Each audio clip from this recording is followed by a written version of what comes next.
I want to thank you, Rhonda, for sitting with me today and letting Spirit connect with you. Spirit steps forward for you today and says, I am a woman of great discipline, of determination, and of strength.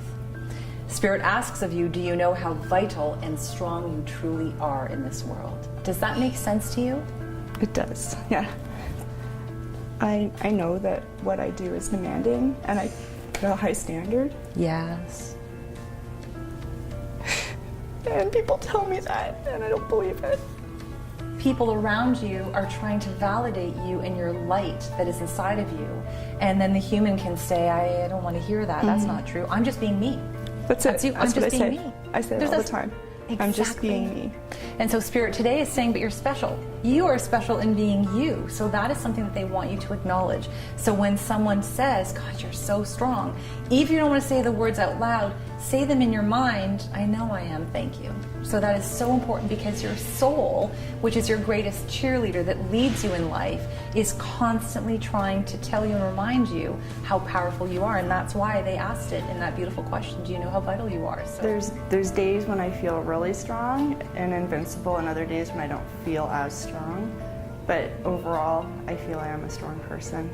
People are always looking to me to help, or they're asking me to come help or for advice. So I think that's a strength that people play on. You hold deep love and passion in your heart.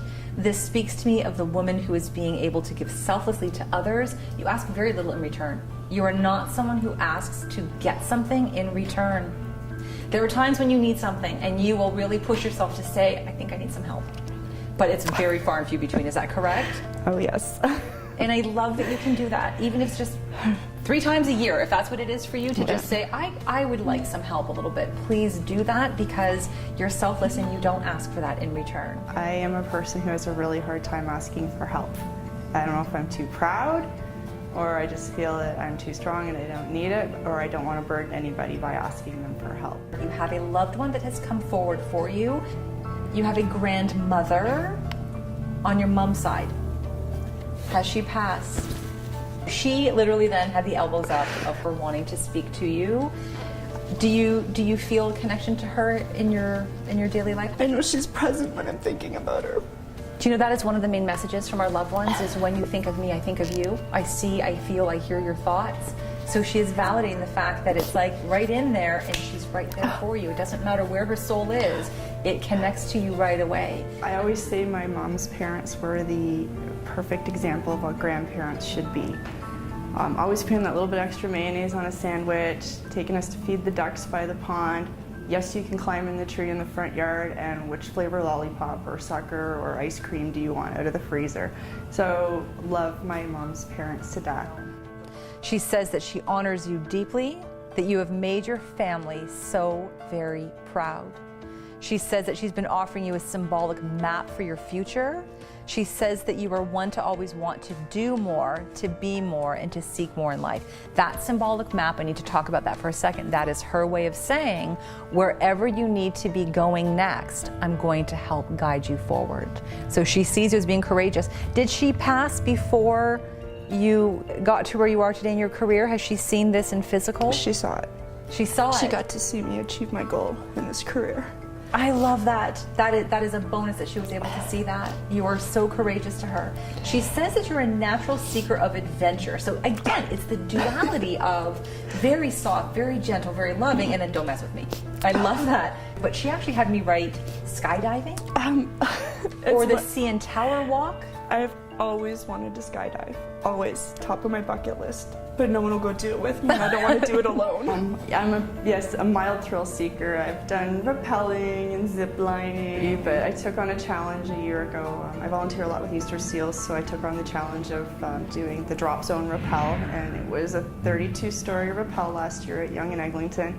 And they always tell you the theme is superheroes, so dress as a superhero. So I went all out. I dressed as Batgirl, glued a mask onto my face so it wouldn't come off.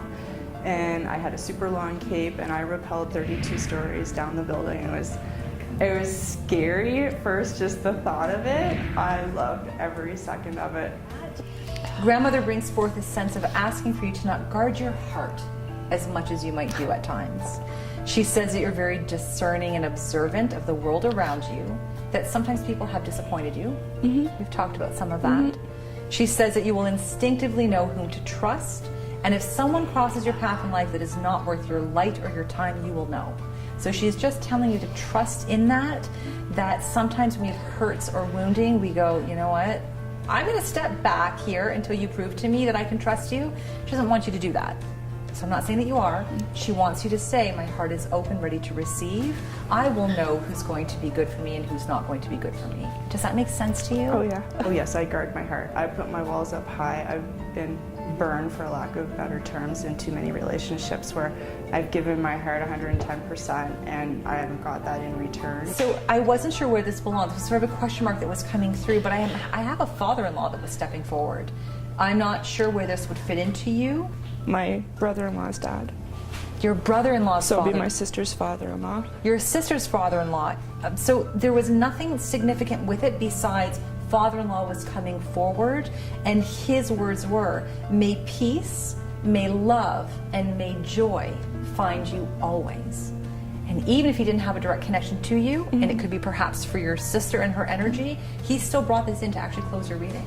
And it was important, I'm understanding this now, it was very important for him because in a male-dominated world, it's not always we get support from them. And so his presence was coming in to say, I see you for who you are, comes in right after the message, you are enough. May peace, love, and joy find you always. Thank you very much. Thank you. Kelly's reading touched me emotionally. I think the test was when I came in here. If my grandmother, who I know has always been a strong presence because I've had one past reading, I knew if that came up that she was on her money. So Kelly was awesome. She made me cry, it's all good.